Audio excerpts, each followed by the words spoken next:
Mwaramutse bene data kandi mwiriwe abankucya ku migabane y'isi, amahoro y'Imana abe n'umwe mu mitima yanyu. Uwiteka abarinde kandi abiteho. Amazina yitwa Ndayambaje Emmanuel, sengera muri ADEPR mu itorero rya Nyakabanda Paruwasi ya Kicukiro, aho niho nkora umurimo w'Imana. Nifuje kubasangiza ijambo rise ku mutima. Reka dusenge Imana. Mwami Imana yacu, uriho kanoza riteka, turagushimiye kubw'ubuntu no kubw'ineza yawe. Mukozi onge kuvuga ijambo ryawe banze unyeze kandi ntunganye, reka mvuge mbwijwe nawe. Ndinda kongera cyakugabanya ngusabye imbaraga, ngusabye amavuta, kandi ubwoko bwawe bwumva icyo mu izina rya Yesu ufite imbaraga. Amen. Reka dusome indirimbo za Zaburi 27:13. Haretse ngo mbana narabyo ntizera ko nzareba kugira neza k'Uwiteka mu isi y'ababaho. Tegereza Uwiteka, komera umutima wawe uhumure, ujye utegereza Uwiteka. Amen. Tujye kugana ijambo rivuga ngo tegereza Uwiteka wihanganye. Tegereza Uwiteka wihanganye. Iyo usomye indirimbo za Zaburi 40 avuga ngo nategereje Uwiteka nihanganye, antegera ugutwi yumva gutaka kwanjye. Amen. Naje kubwira ngo mwene data ihangane, ni waravuganye n'Imana ihangane. Ijambo ravuga ngo siko bizako mutegereje nta numwe uzakorwa n'isoni keretse ava mu sezerano, nta mpamvu azakorwa n'isoni. Ni Zaburi 25:3.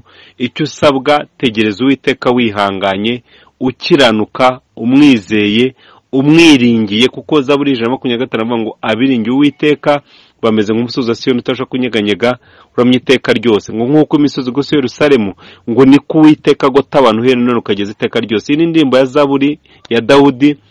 Dawudi ni mwene Yesayi w'i Betelehemu, yavukanaga n'abahungu 7, we ari uwa 8, yari umuhererezi, ariko akagira umutima wo kubaha Imana, akagira umutima wo kuyikiranukira, akagira umutima wo kumva afite inzira z'igisiyoni. Hanyuma Imana ireba umutima wa Dawudi, iravuga ngo mbonye umutima wanjye ushaka, azabasha gusoza ibyo nshaka byose. Hanyuma ibwira Samweli ngo uza amavuta mu ihembe ujye i Betelehemu kwa Yesayi, hariyo umwami uhanye n'umutima wanjye. Ngo bazana Eliyabu, Imana yamuga ngo sinda nk'uko nabareba nge ndeba mu mutima. Bazana Aminadabu, bazana Shama, barahetura abahungu bose. Samweli avuga ngo mbese nta wundi usigaye ngo ture ko Uwiteka yishimira. Ise aravuga ngo hari akandi kagahereze kare mu ntama, aravuga ngo genda umuzane ture ko Uwiteka yishimira. Ngo agihinguka ngo umwuka w'Imana muzaho. Imana avuga ngo dore nguyu wa wundi nakubwiraga uzaba umwami wa Isirayeli. Ngo amusukaho amavuta, uwo atangira guhura n'intambara, asubira mu ishyamba, atangira kurwana n'intare n'idubu, arwana na Goliyati. Sawuli aramuhiga ku musozi, ku ibanga ry'umusozi aramuhiga mu buvumo. Agera igihe afata inzira ahungira mu Bafilisitiya. Baravuga bati dore wa wundi wishe Goliyati, ndetse bamuteye imbyino ngo Dawudi yishe inzovu, Sawuli yica igihumbi. Ngo arisaza, urukondo ratakara.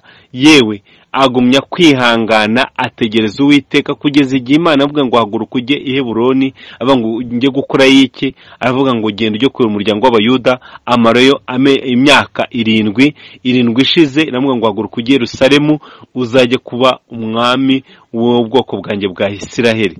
Imana isoza icyo yamubwiye, ariko Dawudi yategereje Imana Uwiteka yihanganye, agumya kuba mu nzira Imana imushakamo. Hanyuma igihe kigeze, Imana isoza icyo yavuganye nawe. Bene data, nubwo turimo guca mu bihe bikomeye biteye ubwoba, ariko ndajya mu bwenge ngo ni mwizere Uwiteka, kuja mu rubango rwo mwizere Uwiteka, Uwiteka akamara ibyiringiro.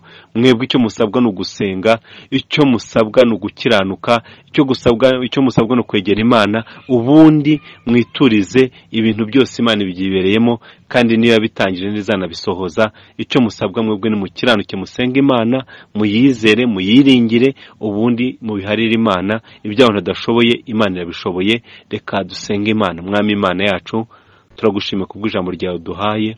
Duhe kwihangana, tugutegereze twizeye kandi dukiranuka, ko tuzi neza ko ibyo wavuganye natwe uzabisohoresha umwete wawe. Urakoze, turagushimiye mu izina rya Yesu ufite imbaraga. Amen.